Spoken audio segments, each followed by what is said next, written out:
In the past, President Trump has had some tough criticism for the NFL, but this year he's got a somewhat different tone. Here's more of our conversation. I want to ask you about your relationship with NFL Commissioner Roger Goodell. Have you put your differences aside? I think so. I mean, I was just one that felt very important. You can't be kneeling for the national anthem. You have to respect our flag and our country. I want that as president, and I'd want that as a citizen. And I have a very good relationship. I did them a big favor in negotiating the USMCA, which is basically the replacement to NAFTA, which is one of the worst trade deals ever made. And I said to Canada, look, we have a great American company known as the NFL, and they were being hurt and treated unfairly, the NFL, by Canada for a long time. And I said to Prime Minister Trudeau, who was very nice about it and really understood it, I hope you can settle the difference immediately and fast. And they did. So I did the NFL a big favor as a great American company, and they appreciated it. And Roger Goodell, this is a dispute that has gone on for years. Roger Goodell called me and he thanked me. And I appreciated that. But they haven't been kneeling, and they have been respecting the flag, and their ratings have been terrific ever since. And a lot of good things happened.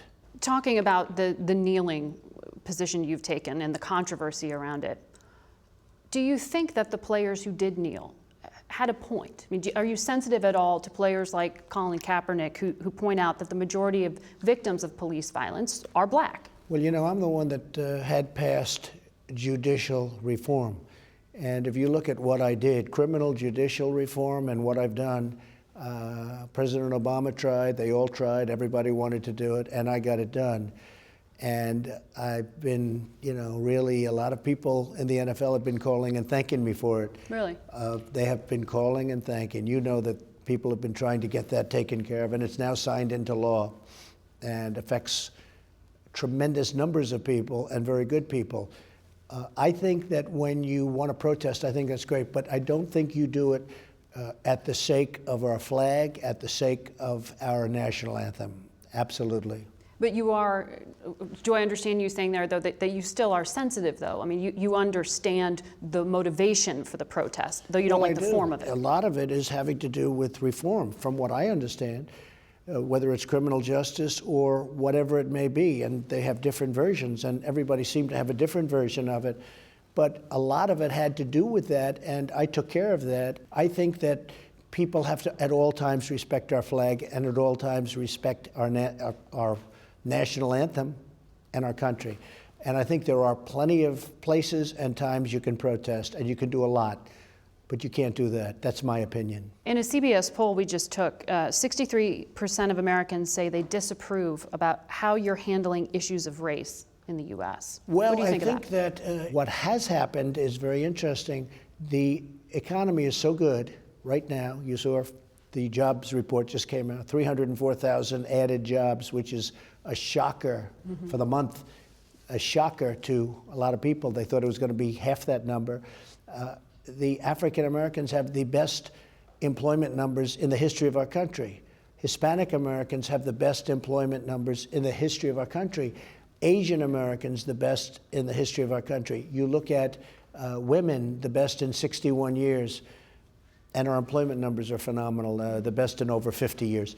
So I think I've been given a lot of credit for that. And in terms of race, a lot of people are saying, well, this is something very special, what's happening. So, because when colleagues of yours, even like Republican Senator Tim Scott, he said Donald Trump is not racist, but he said you're racially insensitive. I have a great relationship with Tim, and certainly with his state, South Carolina, and where we do very well. And I think if you look at the numbers for African American unemployment, best numbers they've had, literally the best numbers they've had in history. And I think they like me a lot, and I like them a lot. Would you let your son Barron play football? It's a very tough question. It's a very good question. If he wanted to, yes. Would I steer him that way? No, I wouldn't. Why? I wouldn't. And he actually plays a lot of soccer. He's liking soccer. And a lot of people, including me, thought soccer would probably never make it in this country, but it really is moving forward rapidly. I just don't like the reports that I see coming out having to do with football. I mean, it's a dangerous sport.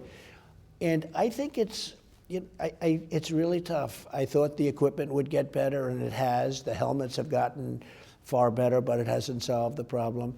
So, I hate to say it because I love to watch football. I think the NFL is a great product.